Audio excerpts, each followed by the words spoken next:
Hi everyone, and welcome to the currently coined name. I can't do this. Jesus. Welcome everyone to the currently coined named Deep Dive Thursdays, where every Thursday we dive into a certain perspective that we have on life for Chance at Life. And today's perspective and topic is imposter syndrome. Imposter syndrome, per Google, also known as imposter phenomenon, imposterism, fraud syndrome, or the imposter experience, is a psychological pattern in which an individual doubts their accomplishments or talents and has a persistent internalized fear of being exposed as a fraud. Imposter. Acts like you're something else, but you're really not. Symptoms of imposter syndrome are self-doubt, not being able to internalize our own success, overachieving, and then berating our own performance. The causes of imposter syndrome can be internal or external. Internal factors that cause imposter syndrome can be a lessened sense of confidence, need to be loved, and then internalized comparison of others. Some external factors that may cause imposter syndrome would be childhood events. It could be the environment that you're in currently, whether that be a new job. It could be lack of diversity in the environment that you're in. So meaning that you don't feel like you fit in because no one is around you who looks like you. Different types and how imposter syndrome can show up in people's lives would be the perfectionist. The person who has to have every single thing right, detailed before putting it out into the world. The soloist, who feels like they have to do everything on their own with no help, because if they get help, they'll feel like the accomplishment wasn't theirs to keep. The natural genius or naturalist, who feels like they have to be good at something the first time they try it, or they're not going to be good at it, or they're a failure again. And then there's the expert, who wants to know all the facts and in and out of something before they even try to talk about it. And if they don't know the detail, then they also feel like a failure. And then lastly, the superhero, who works their ass off, who grinds really hard because they may not have the natural talent, or they may not have had the privilege of some people to be where they're at, but they will damn sure make sure that they'll work hard to keep that spot. So they'll burn themselves out like superhero, like lifting the world, but with other things that they like. That is the internet definition of it. Those are the internet symptoms that can cause it and how it shows up in someone's life. But today I'm going to dive deeper into how to address it from an internal, spiritual, energetic level. Chance at Life is all about a mindset, and imposter syndrome is a mindset. It is a psychological way of thinking you're not good enough. And so when it comes to a mindset, the first thing that we need to do about it is pause. Take a step back to feel how you feel and to analyze what you're thinking when you're feeling like an imposter. Because what happens in imposter syndrome, whether it's the perfectionist, soloist, naturalist, expert, superhero, they have their methods of accomplishing things, and then they don't feel fulfilled by this. They don't feel like they actually succeeded. They don't feel like they actually did anything, that they're a failure, that everyone's going to see them as a fraud, that they didn't really do this. And so instead of taking a step back to address those feelings and thoughts, what happens is a cycle of continuing that type of imposter syndrome behavior to get better. So you have a goal, an accomplishment you want to achieve. Whether you're a perfectionist, soloist, expert, whatever, you use those methods to get to that goal. But once you get there, you're not fulfilled. You don't feel like you actually did anything. And instead of, taking a step back and thinking about it, we just try harder. And so we're in a rat race of accomplishing or of setting accomplishments, accomplishing them, not feeling fulfilled, and then we keep going even more into that type of imposter syndrome that we've been inhabiting, or methods or behaviors of the imposter syndrome that we've been inhabiting. And we keep in this rat race of goal setting and goal achieving, that we keep pushing the goal back ourselves, with goals that we keep pushing back ourselves. The goalpost is being moved by us, and thus far keeping us in a loop of working really hard and not feeling fulfilled. So we keep doing the same thing over and over again to keep trying to feel fulfilled, or feel like we fit in, or feel like our accomplishments mean something. But I think the quote is, doing the same thing over and over again and expecting a different outcome is the term of, is like the epitome of insanity, and that's what we're doing. So pause doesn't only stop the loop of thought and loop of action, it helps us find different paths to address it even more. So working harder and going more into those behavioral types of imposter syndrome didn't help. So stopping will have us look at, okay, so what can I do? And what other paths I can take to feel more fulfilled or more accomplished, and to feel like that I am talented, that I am smart, and I can do all these things. And then, like I always say, when it comes to feeling your feelings or analyzing your thoughts, it helps you get to the root of why you're feeling like that and why you're thinking like that. One of the symptoms of imposter syndrome is self-doubt. And self-doubt, feeling like you're not good enough, feeling like, you don't deserve anything, that kind of thought and that feeling never really comes from you. Like I said in many of my videos, everything you need to succeed is inside of you. But when we're born into our certain living environments, societal standards, it takes away everything that we know ourselves to be, and then puts the other pressures of who we should be on us. And if we don't do something of standard, it's like we're not good enough because we're not at standard. And so again, this pause helps us stop and think, well, is this thought my thought, or is it a thought that I inhabited from a living environment, from an adult or caretaker, from someone who I just grew up with in general? Do I really feel this, or is it on me because someone else told me this? You can have great talents and great intelligence, but because someone else told you that you don't, and it stayed with you for a long time, it could become a part of you, but it's really something that you should just have shaken off. So 3 things when it comes to pausing: it helps you stop, feel your feelings and thoughts, it helps you find a different way to approach those feelings or thoughts, and it helps you get to the root of those thoughts and those feelings. Another way to address imposter syndrome is to ask yourself, well, is what I'm doing, what I'm accomplishing, or what I'm going after something that I truly want to go after?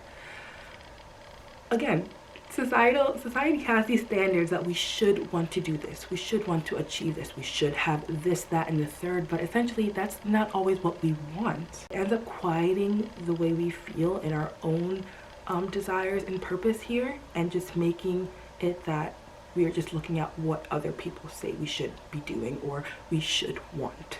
For example, it was a very funny example that I got while writing this, which is about apples and oranges.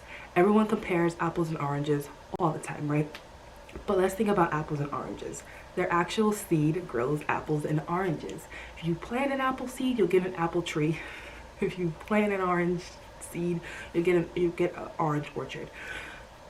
No matter what, at its core, it's an apple, it's an orange. If an apple grows up to be an apple, but then it's told it should be an orange, it should taste like an orange, it should act like an orange, and it should look like an orange. At its very core, even though it's trying to be an orange, it something feels off, something doesn't feel aligned, because at its core, literally at its core, it's an apple. And so, use that but with humans.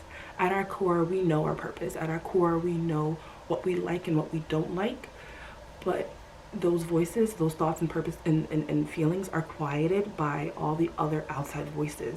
So ask yourself, is what you're doing and trying to accomplish something that you truly want to do, or is it something that you've been told that you should want to do? Along with pressures of external forces,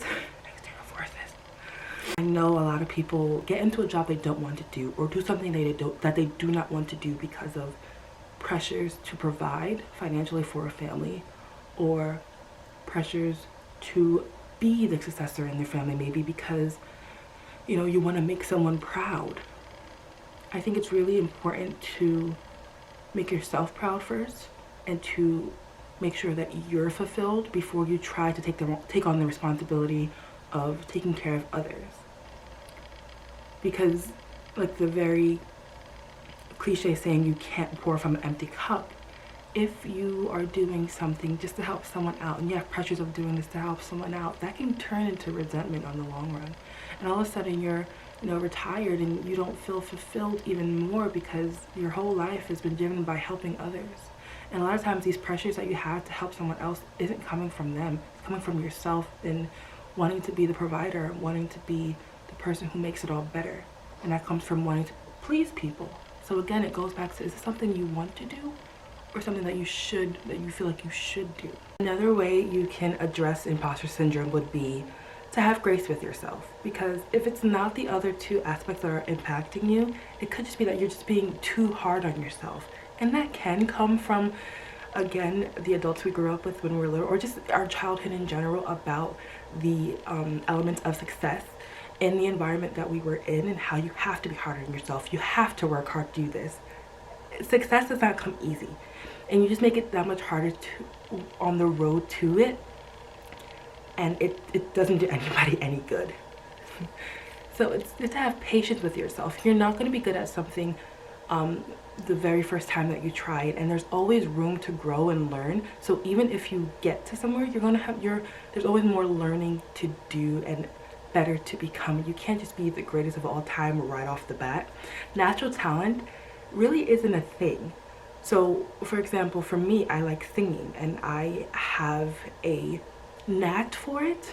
I'm good, I'm not great, and I thought that all the great singers were great at the beginning, and I was very upset with myself for not being so great. So I just stopped singing all in general. Even when I tried out for solos in school, I just wasn't good off the bat, not realizing that it takes practice to hit notes. It takes practice to always stay on pitch. It takes beating at your task and developing your voice to become a good singer.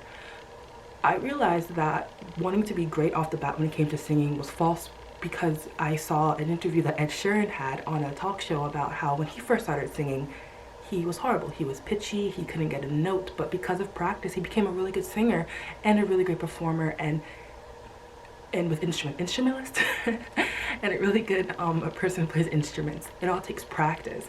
So wanting to be the greatest of all time, wanting to be the Beyonce of your field right off the bat isn't going to help.